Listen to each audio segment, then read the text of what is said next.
Most criminals don't get caught because the FBI is smart. They get caught because they are stupid. Here's exactly how fast it happens, level by level. Level 1. The poster nobody sees. Let's be real, you're not even on the radar yet. You're on some faded flyer tacked up at the post office between a lost dog notice and a church bake sale. Nobody is reading that thing. You knocked over a small town bank. 3 cameras caught your face clean. You wore a hoodie like that was going to do something.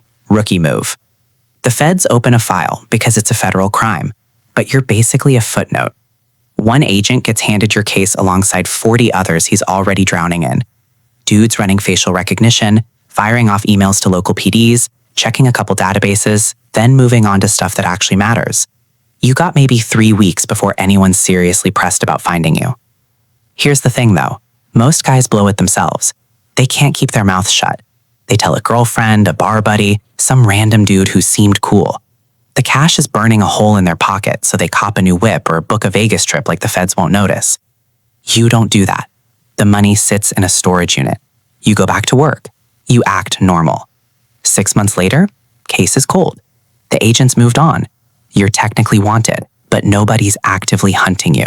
There's a massive difference between those two things. Some people ride that gap for years. Level 2. Regional heat. You hit 3 more banks, different cities, same state, same style.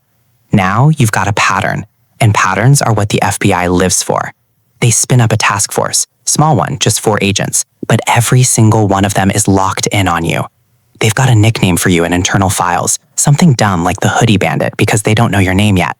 Local news runs your grainy surveillance footage. Tips flood in. People swear up and down they spotted you in Ohio, Florida, and Montana on the same Tuesday. Witnesses are wild. The task force wades through all the noise hunting for the one tip that's actually legit. Then you make your first real slip-up. You're scoping out a bank, just checking Google Maps on your phone. Nothing illegal, but your phone pinged a cell tower. The feds don't have your number yet, but now they've got a list of every phone in that area during your recon window. 3,000 phones. They'll start narrowing it down. Every spot you scout, that list gets shorter. You don't know it yet, but you're leaving digital breadcrumbs you can't see, and somewhere in a database, someone is already connecting the dots. Level 3. Federal priority. Everything flips the moment you cross into violent crime. A robbery goes sideways. A security guard draws on you. You draw first. He barely makes it. Now you're not just a thief anymore. You're attempted murder. And the whole game changes overnight. The task force triples in size. They assign a dedicated intelligence analyst who does nothing but study you. Your patterns, your timing, the gaps between jobs, the geographic spread you think looks random. Spoiler, it's not random. Humans are terrible at faking randomness. We build patterns without even knowing it. She sees every single one of yours. Your face goes up on billboards. Crime Stoppers is dangling $25K for a tip. The FBI website has your photo now. Not the most wanted list yet, but you're climbing. The media gives you a scarier nickname, and now you're a story, a threat. Every slow news day, some anchor's running your face.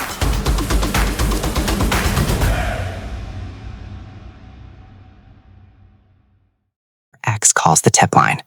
She didn't recognize you right away, but she saw the surveillance footage, the way you held the gun, the way she stood. Something clicked. The feds were at her door in hours. Level 4. The Manhunt. They've got your name now. They know your hometown, your high school, your whole family tree. Agents are knocking on doors. Parents, siblings, ex-coworkers, old classmates.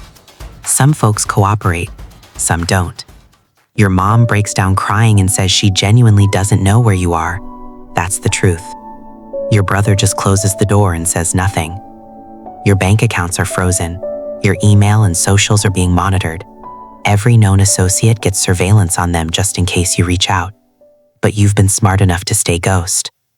You're bouncing between motels in Missouri, maybe Arkansas, somewhere in flyover country where small towns don't ask questions. Cash only. Fake names that wouldn't survive a background check, but work fine for front desk clerks running on minimum wage and zero motivation. You grow a beard. The stress drops weight off you fast. You start looking different from your old photos.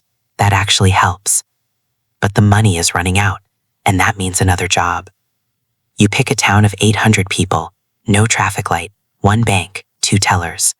The kind of place where the feds wouldn't bother sending anyone because why would they? You're betting on that logic.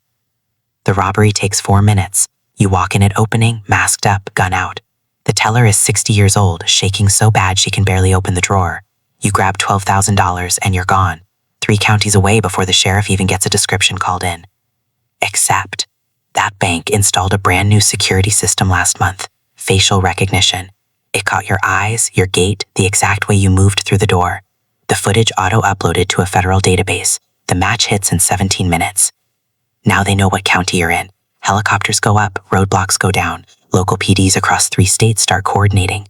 Your burner phone, the one you thought was clean, pings a tower outside town. They triangulate your direction. You see the roadblock lights a quarter mile ahead and pull off before they clock you. Your stomach drops. That's not random. They're looking for you.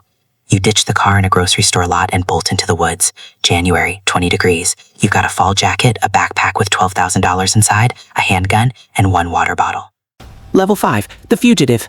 You survived 3 days out there, barely. Temps drop to single digits at night. You build fires and kill them before sunrise, terrified the smoke gives you away. You're rationing gas station granola bars, half a bar a day. Your water bottle freezes solid. You're melting snow in your hands and drinking it just to stay alive, knowing full well it's tanking your core temperature. Night 3, you spot lights through the trees, a farmhouse, 1 truck in the driveway, nobody moving. You watch it for an hour. You break in through a basement window, house is empty, owners are probably on vacation. You find canned food, blankets, warm. You kill the lights and hunker down for 2 days. Then, a neighbor rolls by the house real slow, way too slow, the way people do when something feels off. You're out the back door and back into the cold within 60 seconds. The task force finds your fire pits, tracks in the snow you tried to cover but couldn't completely erase. They bring in bloodhounds, and those dogs pick up your scent and follow it for miles through that forest. You hear them before you see them, that deep, distant baying getting closer. You sprint, crashing through undergrowth that's shredding your jacket and cutting your face. You hit a creek and wade through, hoping the water breaks the trail. It doesn't. The chopper finds you with thermal imaging, your heat signature glowing through the tree canopy. They vector in ground units. You've got maybe 10 minutes. You slide down a ravine trying to gain distance and wreck your ankle on the way down. The pain is white hot and immediate. You can't run anymore, can't even walk right. The dogs arrive first, then the handlers, then tactical units you never even see until the rifles are already pointed at you from angles you can't count. Someone's yelling commands, but the adrenaline and the cold and the helicopter noise have turned your brain to static. You raise your hands. The gun is still on you, but you don't reach for it.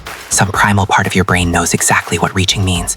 They take you down anyway, face in the frozen dirt, wrists zip-tied, 3 officers on your back. The rotor wash is kicking up leaves and ice all around you. Somebody reads you your rights, but you can't hear a single word over the noise in your own breathing. 15 months of running ends in a ravine in Missouri.